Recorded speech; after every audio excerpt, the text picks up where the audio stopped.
بتشتكي دايما من ضيق الحال والمصروف كمان مش بيكفي. طب ايه رأيك تعملي زي اختك اسماء؟ اصل هي دي الحاجة الوحيدة بصراحة اللي هتنفعك. لايك وشير كتير للفيديو. معايا النهاردة 4 كيلو من السمك البلطي، وهقولك على كل حاجة، حتى لو معاك القليل هقولك تعملي بيه ايه. هنضف السمك واغسله كويس قوي. بعد كده تعالي لما اقولكوا على المحلول المائي للسمك المقلي. معايا 3 لتر من المية، عليهم 4 معالق كبار من الملح، معلقتين كبار من السكر، نص كوباية من الخل، 5 ليمونات معصورين كده. هقلب كل الكلام الجميل ده مع بعض، وهنزل بالسمك اللي انا نضفته وغسلته كويس قوي، واسيبه في المحلول المائي ده نص ساعة. عبال ما اسيبه بقى في المحلول، تعالوا نعمل احلى تتبيلة للسمك المقلي. معايا فلفل اخضر وفلفل احمر وفلفل شطة بالشكل ده، ومعايا راسين من الثوم مقشراهم، وهننزل كل ده في الكبة وافرمهم مجروش. بعد كده هنزل عليهم ب3 معالق كبار من الملح، ومعلقتين من الكزبرة، ومعلقتين من الكمون. تمام كده. وبعد كده هنزل ب5 ليمونات معصورين ونص كوباية من الخل، وهضرب كل الكلام الجميل ده مع بعض، وبكده نكون عملنا احلى تتبيلة للسمك المقلي. بصراحة انا ما بحبش البهارات اللي من عند العطار اللي هي السمك والحاجات اللي بتجيبوها دي، لا يا جماعة، هو بصراحة السمك مش بيحب غير الكمون والكزبرة والليمون، احلى حاجة. التتبيلة اللي عملناها دي هناخد منها معلقة كبيرة في طبق، وتعالوا بعد شوية هقول لكم هنعمل ايه بالمعلقة دي. تعالوا بقى ننزل بالتتبيلة كده على السمك، لكل سمكية معلقة كبيرة من التتبيلة، وهتدعكي بقى السمك كويس قوي بالتتبيلة دي. اهم حاجة تحشيه من جوه بالتتبيلة علشان يتملح كويس قوي. عبال بقى ما نسيبه في التتبيلة شوية كده، تعالوا نعمل احلى رز صيادية مع السمك المقلي. معايا كيلو من البصل مقطعاه بالشكل اللي انتوا شايفينه ده، وهنزل بيه في الكبة على مرتين علشان زي ما قلت لكم نحافظ على حاجتنا. هنجرشه وسط، مش عاوزاه ناعم قوي. بعد كده خلصنا كل الكمية بتاعتنا. تعالوا بقى نجيب اكبر حلة عندنا، واحلى حاجة، ما هو يا جماعة الحاجات اللي طالعة لله دي لازم تعملي احلى حاجة بتكون عندك. بعد كده هتسخني الحلة كويس قوي على النار، وتنزلي فيها بكوباية من الزيت، وهتنزلي بالبصل وتفضلي بقى تقلبي فيه لحد ما ياخد اللون البني الغامق. دي الدرجات اللي هتقابلك بوريها لكم بس كده. وبعد كده هتدخلي بقى على اللون اللي هو بيكون البني الغامق ده يا بنات، اهو بالشكل ده. اول ما توصلي ليه هتنزلي بمعلقة التتبيلة اللي احنا خدناها من شوية.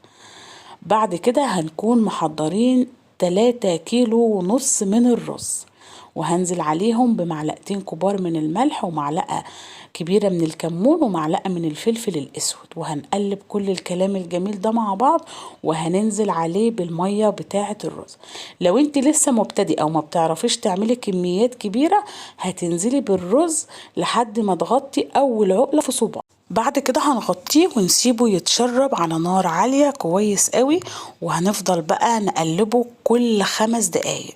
انا قلبته اول مرة اهو، وبعد كده بوطي النار عليه وهفضل اقلبه كل 5 دقايق. طب مدته على النار ايه؟ بسيبه نص ساعة يتلدن براحته خالص. تمام كده. بعد كده تعالوا نعمل شوية سلطة حلوة كده، معايا جزر وخيار وفلفل وطماطم وليمون، وكلكم شطار وعارفين السلطة بتتقطع ازاي. بعد كده هنزل عليها بمعلقتين من الملح والخل وعصير الليمون، وهقلب كل الكلام الجميل ده مع بعض، وتكون احلى سلطة من ايديكم.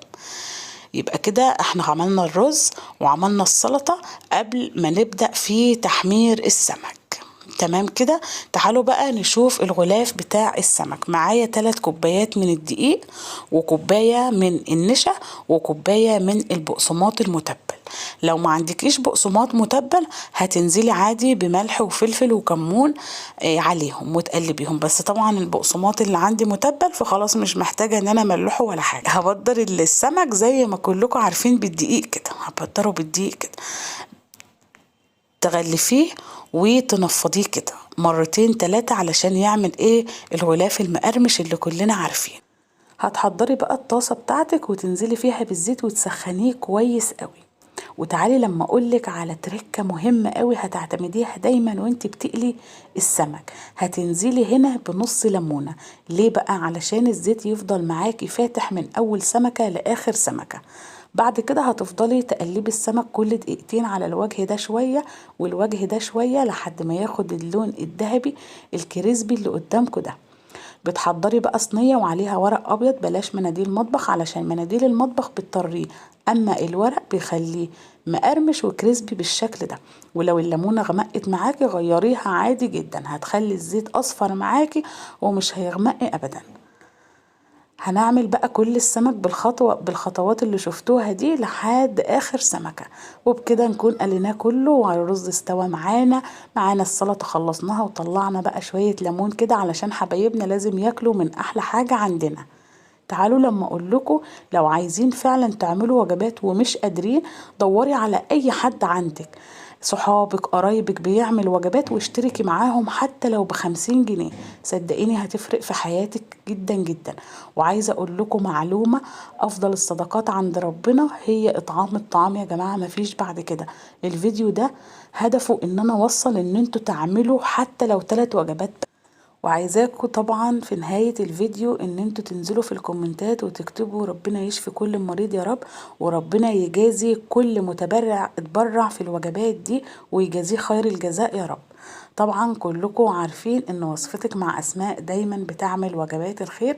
ولو عايزين تشتركوا انزلوا بقى في الصفحة هتلاقوا فودافون كاش وتحويل